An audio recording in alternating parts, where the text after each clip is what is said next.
where do I find motivation when I'm feeling really depressed? Honestly, I just turn on the stream. You never feel like doing anything until you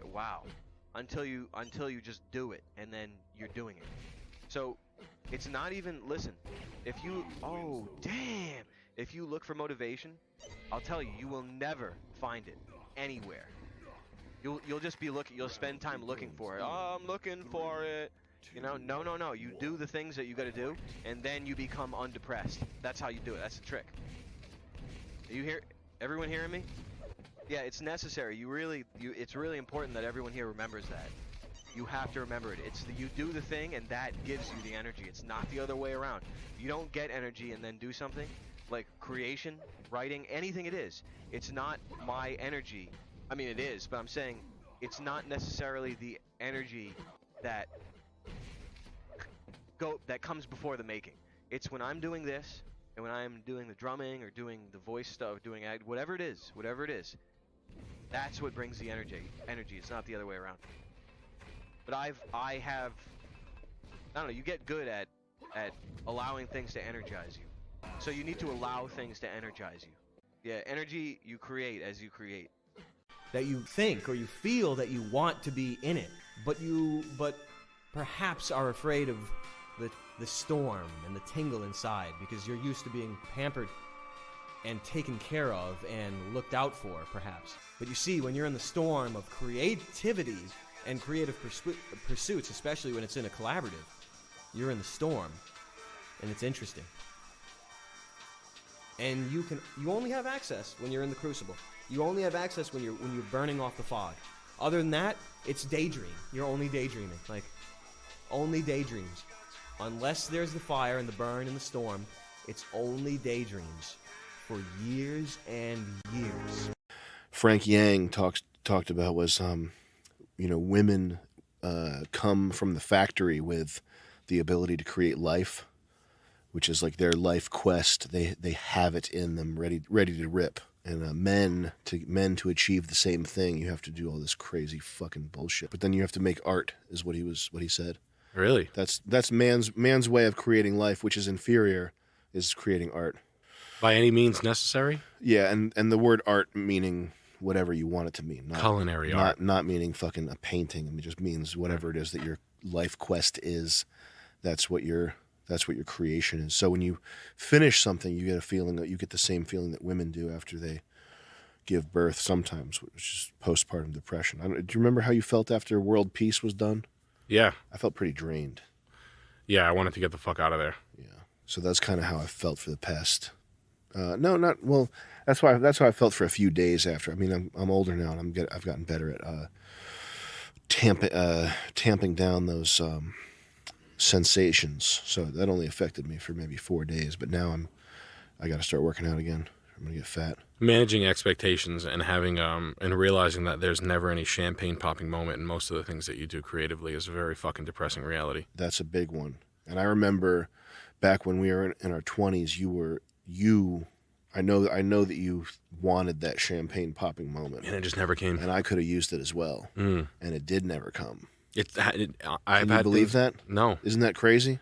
There's never anything that was like, oh shit, this is it. I thought it was. I popped the champagne myself 5 times in my own head. Isn't that crazy? Yeah, when we met Will Sasso, I was like, oh well, obviously we're gonna be movie stars now. Yeah, man. I just met Will Sasso and shot a video with him, so clearly I'm gonna be fucking famous tomorrow. Yeah. When the New York Times calls, what am I gonna say? But you know what? So there's an upside to this, and I don't know if you do this, but this is what I would say to people is make sure that you have to learn to enjoy the work and the process and the be aware of the fact that the golden era of your life is like the one that you're in right now. Like you're going to be looking back on your current experience. Like you're outside of 7-Eleven, you're like, it's 2 a.m. You're miserable. You're all messed up. You're listening to this podcast on like one AirPod, like one busted headphone. Like you're the 7-Eleven hot dogs you're eating right now. That's like the icon of the golden era of your life that you're going to be looking back on. And it's a good thing. I'm not saying this is like a depressing thing. I'm saying you have to learn to enjoy the struggle, because that's all that there really is. Like, You gotta smell the roses. I'm 37 and I don't have like I don't have a fireplace. I don't have a dope car. Like I don't have like a lawn where I can like kick my feet up or whatever. And even if I did, like you have a lawn, you have a fireplace. You're not there right now kicking your feet up. No. You know what I mean? Oh, I'm worried that I can't cut the grass. Yeah. Soon enough. So it's like you have to, the enjoyment that you get, you have to take it from. You got to take it from something. You got to take it from the moments that you get. I was cutting my grass the other You day. can't just wait for it. You have to take it. Or find like something that you, especially honestly, because guys are gonna try so much shit. Mm-hmm. Guys just try a lot of shit. Mm-hmm. I'm a woodworker. I'm a fucking bourbon aficionado. Mm-hmm. I'm a cigar guy. I'm a fucking remote control car. Like guys are just fucking master hobbyists. Mm-hmm. And then you're gonna get into like the home and the dwelling. Mm-hmm. I'm a home repairman. Mm-hmm. You're gonna find something that you're good at. Mm-hmm. One thing, maybe you hang pictures good. Mm-hmm. Maybe you're good with like hardware. Mm-hmm. Some people are like you might be good with hardware. You might be good at home automation, like literally, like really good at it. Mm-hmm. Like I'm really good at cutting the grass. I was cutting the grass the other day, and I said to myself, I don't know if it gets any better than this. I swear to God. It doesn't. It was like 10 o'clock in the morning. That's crazy. I had like a large iced coffee Mm-hmm. that I made in my like Takea brew. Mm-hmm. I had a fucking joint in my. I was smoking a joint. It was like 10:30. Mm-hmm. I had, for some reason, I had my watch on. Mm-hmm. And I was like just having this Goombah moment. I was like, look at this.